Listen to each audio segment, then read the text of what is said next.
In every NBA trade, generally speaking, each side comes out ahead based on what they're looking for or in need of. Otherwise, why make this trade if it doesn't benefit you in some way? But of course, NBA analysts, the media, and fans will always have their perspective on who won or lost a given trade. And while sometimes there is a more overwhelming consensus of who ultimately won the trade, there are also the rare instances where a trade can actually prove to be bad for both sides, where all parties involved came out as losers. And while I'm sure most would disagree with this, that is case in point of the Bradley Beal trade, where we will now see Beal in a Suns uniform, and I'll explain why in this video. If you're new to the channel and you like this type of content, then be sure to subscribe so you don't miss a video, and in return I'll be providing more NBA content like this. Now, just days ago, shortly after it was announced that the Wizards would work with Beal and his camp in finding him a trade destination, since Beal's the only player in the NBA with a no trade clause in his agreement, so you kind of have to work with him to actually find a trade. But shortly after that came out,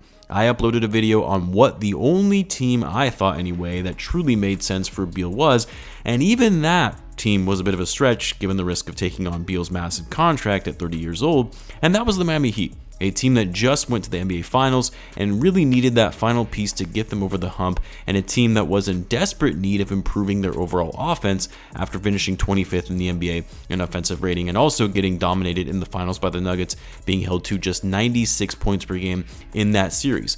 Beal, despite his flaws, is one of the more gifted scorers in the game of basketball who could have been that additional weapon to put the Heat over the top and winning a championship. The Phoenix Suns, while there were rumors of them being a contender to land Bradley Beal, were nowhere near on my radar because, quite frankly, Beal does not fit the needs of that roster, which I'll discuss. But first, very briefly, and I'll have a video out on the implications of this for the Wizards and the direction of their franchise going forward, more specifically what it means for guys like Kyle Kuzma and Kristaps Porzingis. But for the Wizards, a team that had been living in a state of mediocrity, countless poor decisions, bad draft selections that haven't panned out, a team that hasn't won a playoff series since 2017, and a team that hasn't even made it past the second round of the playoffs since they last lost the finals back in 1979 when they were the Washington Bullets. Not a single conference finals appearance since the 70s. They traded their franchise player as a salary dump for second-round picks. I know he had a no-trade clause, and that severely impacted his overall value and the Wizards' overall leverage in negotiating a trade, and I know that his contract alone is challenging to move even without the no-trade clause when the guy's making close to $50 million a year, but come on now. This is straight-up front office malpractice to get that kind of return for your franchise player, who is an all-star and a borderline all-NBA player when healthy. And I've seen countless people say, well, what more do you expect? He controlled that trade. He wanted to go to Phoenix, was only willing to waive his no-trade clause if he did go to Phoenix. The Wizards' hands were tied. What else do you expect? No, actually, not when you don't have to make the trade. They did not need to trade Beal right away. If they knew that Beal only wanted to go to Phoenix, they know the Suns are the only option. It's the only team that they're going to be in discussions with to trade him. You hold out for the best offer possible, and if it's not good enough, you say to Beal, sorry, bud, but you're staying. As much as people like to think Beal had all the control, which don't get me wrong, he had a lot of control in the situation, the Wizards still have the ultimate say on whether to trade a player that they still have under contract. And I'm not saying Beal's value is insanely high, because it's not. I talked about that earlier. His contract alone, his age, and his injury history, and the fact that he hasn't really succeeded at the highest level means he's likely not going to net you a big return. But for some second-round picks, which at the time of this recording, we don't know how many second-round picks and when those years are actually happening. And yeah, there were pick swaps in the deal as well, but that means nothing considering the Suns will be better than the Wizards for the foreseeable future, so there won't be an instance where the Wizards would actually swap picks with the Suns, since their first-round pick will always be better than Phoenix's. They also get in the trade Chris Paul. I mean, they now have to guarantee the rest of his $30 million contract at the age of 38 if they want to keep him, and they're most likely going to look to move him in a trade or buy him out. And then Landry Shamet, I mean, definitely not a game changer by any means, a role player at best. It's just baffling to me that really the best thing they're getting out of this trade is dumping Beal's salary. The fact that they weren't even able to get one first-round pick in the deal is insane. Granted, the Suns don't really have first-round picks to trade since they sent all of those to the Nets in the KD deal, but I believe they could have included a first-round pick in 2031. Yes, far out into the future, but hey, it's something.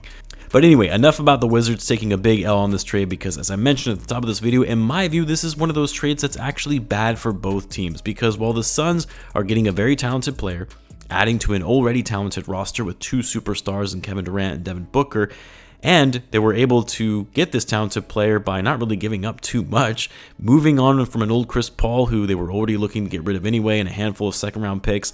The Suns, for a team that already mortgaged their future in trading 4 first-round picks and 2 young players in Mikal Bridges, who is an excellent two-way player, and also Cam Johnson, and despite that big trade, they still got bounced in the second round. And now they go all in by adding a star that is a questionable fit and one of the biggest contracts in the league. Let's set the fit aside though for a second, because when we talk about the Suns going all in by bringing in Bradley Beal, it's more so the commitment they have made in terms of the long-term guaranteed money on their books. The Suns, with just the contracts of Kevin Durant, Devin Booker, DeAndre Ayton, and now Bradley Beal alone, those 4 players and their salaries for next season total $162 million. You know what's also $162 million for this upcoming season? The NBA luxury tax line. So the Suns, not only will they be over the cap, the salary cap, with just those 4 players alone, which the salary cap for next season is projected to be $134 million, they're already at the first luxury tax apron under the new CBA at $162 million for 4 roster spots. If you also add in Cam Payne, who has a partial guarantee in the final year of his deal next season, you add his fully guaranteed salary, that puts the Suns at $169 million, which is only about $10 million less than the second tax apron, which is significant because under the new CBA, teams that are spending over the second tax apron are not able to use the full mid-level exception to sign free agents, and they're also not able to trade first-round picks 7 years out in the future, only 6, which is limiting given you cannot trade consecutive first-round picks because of the Stepien rule. And it's not even for this upcoming season. It would be one thing if some of these guys were going into expiring deals or had some partial guarantees or team options on the end of their contracts. No, those 4 players, KD, Booker, Ayton, and now Beal, combined have $723 million in guaranteed salary on the Suns' books through 2028. Nearly $750 million on their cap sheet, fully guaranteed for the next 5 seasons. I know the salary cap is increasing and will only continue to go up, but if that isn't hamstringing your cap space and flexibility for both the short and long term, then I don't know what is. So again, the fit of Beal on the roster aside, this presents a problem. How do they fill out the rest of the roster when they're already over the cap, they're already over the luxury tax line, and just $10 million from hitting that second apron, which would limit their ability to sign free agents to the mid-level exception? They cannot conceivably add depth to their roster, which you absolutely need, as has been clear time and time again when you see top-heavy teams that are stacked in the starting lineup but have a god-awful bench. That doesn't work out come playoff time. And yeah, I'm sure some people will say, well, they can just sign a bunch of guys to vet min deals who are ring chasing. That can't happen unless they make trades because, again, they're already operating over the cap and potentially into that second apron of the luxury tax and would be unable to sign free agents outright. Thus, it does call into question on whether the Suns could potentially look to move DeAndre Ayton, who has been in trade rumors for a while now. Hasn't seemed happy at all in Phoenix the last couple of seasons. The relationship between Ayton and the organization has always seemed a bit tense, and while I'm sure firing Monty Williams helped in Ayton's case, I still don't see the Suns really viewing him as part of their long-term plans. Yeah, they signed him to a max rookie contract extension, but that was really because they didn't want to lose him for nothing after the Pacers offered him that contract. You're not going to lose a former number 1 overall pick for nothing when they're in their early 20s. You reluctantly sign them and then try and trade them down the line to get something in return. And honestly, this is the only way I see the Suns making meaningful changes to add depth to their roster, is by trading Ayton. They could try and do it by freeing up some salary and bringing in veterans on expiring deals in a trade package, and also remaining under that second tax apron, which would give them the ability to sign a handful of vets to mid deals. That's really the only way they can fill out the roster with how limited they are in terms of their cap flexibility after adding Bradley Beal. But the financial mechanics and limited avenues for filling out their roster aside, the biggest question is the fit. Is Bradley Beal really going to improve the roster and make them a surefire title team? Well, the thing for the Suns is they were a good defensive team last season until they traded away Bridges and then went to the middle of the pack in the league on defense. Their offense certainly stepped up after getting Kevin Durant, but where the Suns struggled after the trade was their overall floor spacing, pace, and three-point shooting. Don't get me wrong, they were still decent in all those areas, but with guys like Kevin Durant, who is a heavy isolation player, likes the ball in his hands, and while he can shoot threes, I mean, I shouldn't say he can, he actually shot at over 50% on over 5 attempts per game last season, where KD likes operating most and is the most effective at is in the mid-range. Devin Booker, another player who likes the ball in his hands, likes creating shots for himself, ISO ball, prefers working in the half court. Bradley Beal, well, aside from the fact that him and Booker are both shooting guards, he also likes playing with the ball in his hands. Heavy isolation scorer. Yeah, can take threes, but that's actually part of his game that's fallen off a bit the last couple of seasons, and is more known for his craftiness and getting to the hoop and finishing at the rim. So you're talking about 3 players, all of which are ball dominant scorers, heavy isolation scorers who slow down the overall pace on offense, all players who prefer operating in the half court rather than transition, and you have a center who doesn't space the floor at all, rarely shoots threes or rarely takes jump shots in general, and on top of all of that, say what you will about Chris Paul, too old, injury prone, he's still one of the highest IQ players and greatest point guards the game has ever seen, who was great at getting the most out of Booker and Kevin Durant, getting them the looks they wanted, helping facilitate and run the floor. He's gone now. You traded that guy. As of right now, Cam Payne is the team's point guard. Do you think he's going to be the floor general that manages this team and getting guys open looks?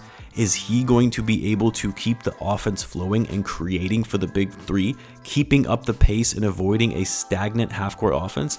And look, I know this is coming off as some big-time hating against the Suns. Like, let's not get it twisted. They're still going to be a good team. They're going to be one of the better teams in the league. They will be one of the few contending teams in the NBA. I mean, that's bound to be the case when you have the star-studded talent you do, when any one of those 3 can go off on a given night, even if one of the others is having an off night.